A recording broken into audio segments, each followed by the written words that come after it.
नमस्ते दोस्तों, स्वागत है आप सभी का हमारे YouTube चैनल पर, जहां हम आपको हेल्थ और फिजियोथेरेपी से रिलेटेड जानकारियां देते हैं। आज हम बात करेंगे एक ऐसे टॉपिक के ऊपर जो जिम जाने वाले हर इंसान जरूर महसूस किए होंगे, वो है मसल सोरनेस। तो वर्कआउट के बाद उसके रिकवरी को कैसे मैनेज कर सकते हैं आप। तो वर्कआउट के बाद आप लोगों ने महसूस किया होगा मसल्स में फटीग और थकान महसूस होती है।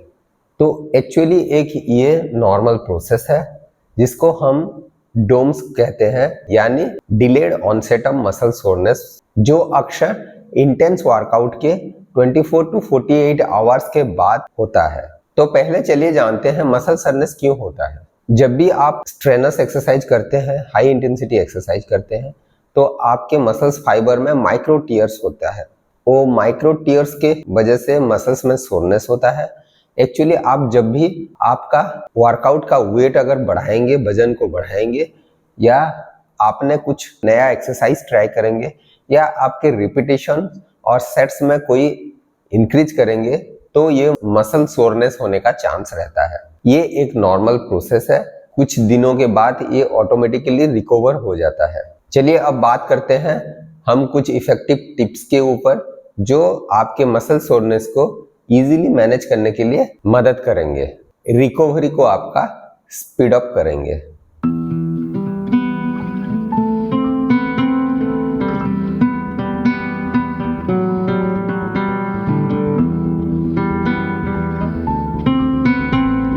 पहली और मोस्ट इंपॉर्टेंट चीज है आपका हाइड्रेशन। वर्कआउट के बाद आपको इलेक्ट्रोलाइट एंड वाटर का बैलेंस जरूरी है। हाइड्रेशन के वजह से आपके मसल्स में ब्लड फ्लो इंक्रीज होता है और आपका जो टॉक्सिन होता है वो फ्लश आउट हो जाता है। इसलिए आपको वर्कआउट के बाद वाटर और इलेक्ट्रोलाइट्स ड्रिंक्स जरूर लेना चाहिए। नेक्स्ट टिप्स है आपका कूल डाउन एंड स्ट्रेचिंग। देखिए, जब भी आप वर्कआउट शुरू करने जा रहे हैं उससे पहले आपको नॉर्मल डायनामिक स्ट्रेचिंग एक्टिविटी करना चाहिए। उसके वजह से क्या होता है कि मसल्स प्रिपेयर हो जाता है वर्कआउट के लिए, वेट ट्रेनिंग के लिए प्रिपेयर हो जाता है और मसल्स का फ्लेक्सिबिलिटी मेंटेन होके रहता है। तो इंजरी होने का खतरा जो होता है वर्कआउट की वजह से, वो आप प्रिवेंट कर सकते हैं। और एक कूल डाउन फेज होता है, जो वर्कआउट के बाद आपको कूल डाउन फेज में नॉर्मल कुछ एक्टिविटी, उसमें स्ट्रेचिंग, स्टैटिक स्ट्रेचिंग करवाया जाता है। वर्कआउट के बाद भी आपको वर्कआउट मसल्स का स्ट्रेचिंग कर लेना चाहिए। जो मसल्स टेंस होके होता है वर्कआउट की वजह से, उसका फ्लेक्सिबिलिटी इंप्रूव हो जाएगा और जो सोरनेस होने का चांसेस होता है वो भी बहुत मात्रा से रिड्यूस हो जाएगा। नेक्स्ट टिप्स है आपको एक फोम रोलर यूज कर लेना चाहिए। जब भी आप वर्कआउट करते हैं मसल्स में मसल सोरनेस हो जाता है, उसके वजह से आपका मसल्स में नॉट्स बनने का चांसेस होता है, जिसको हम ट्रिगर पॉइंट्स बोलते हैं। ट्रिगर पॉइंट्स होता है तो क्या होता है, एक स्पाजम पेन साइकिल में चला जाता है उस एरिया। तो उसके वजह से क्या होगा, पेन होगा ट्रिगर पॉइंट की वजह से, पेन की वजह से आपका सराउंडिंग मसल्स भी स्पाजम हो जाएगा। तो आपको रेगुलरली फोम रोलिंग कर लेना चाहिए।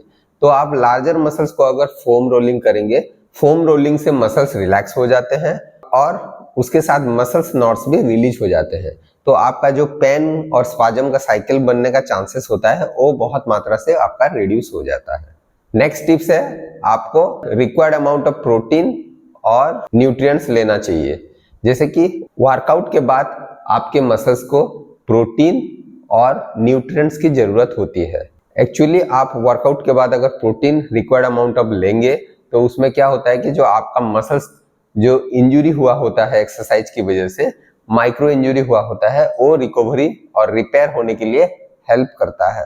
तो उस हिसाब से आप अगर वेजिटेरियन है तो आप वेजिटेरियन सोर्स ऑफ प्रोटीन को कंज्यूम करने की कोशिश कीजिए। अगर नॉन वेजिटेरियन है तो आप non vegetarian source of protein को लेने की कोशिश करना चाहिए। नेक्स्ट टिप्स है आपको अच्छी तरीके से रेस्ट लेना चाहिए। रेस्ट और स्लीप अच्छी तरीके से लेना चाहिए।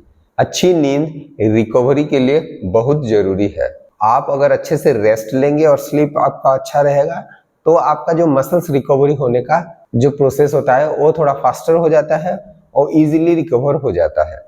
तो कोशिश करें कि per day at least 7 to 8 hours of sleep आप जरूर ले। अगर ज़्यादा मसल सोरनेस आप महसूस कर रहे हैं तो आपको स्लीपिंग टाइम और थोड़ी मात्रा से बढ़ा देना चाहिए। नेक्स्ट टिप्स है, आपको लाइट एक्सरसाइज कर लेना चाहिए एक्टिव रिकवरी के लिए। आप जब भी वर्कआउट के बाद आप थकान महसूस करते हैं या मसल सोरनेस होता है या फटीग महसूस करते हैं, उसके बाद बीच बीच में क्या करना है, आपको थोड़ा लाइट एक्सरसाइज जैसे कि थोड़ा सा स्विमिंग या थोड़ा वॉकिंग या साइकिलिंग कर लेना चाहिए।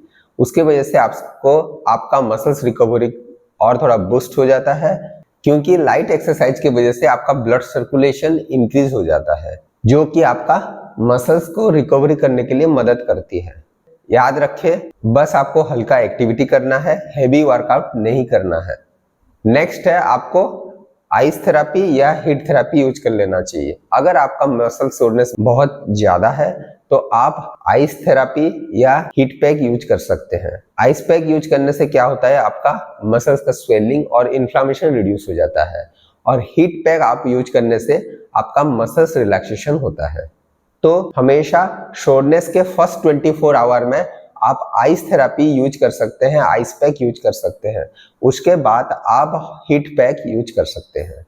तो चलिए जानते हैं आपको क्या क्या चीज अवॉइड करना चाहिए अगर आपका मसल सोरनेस का प्रॉब्लम है।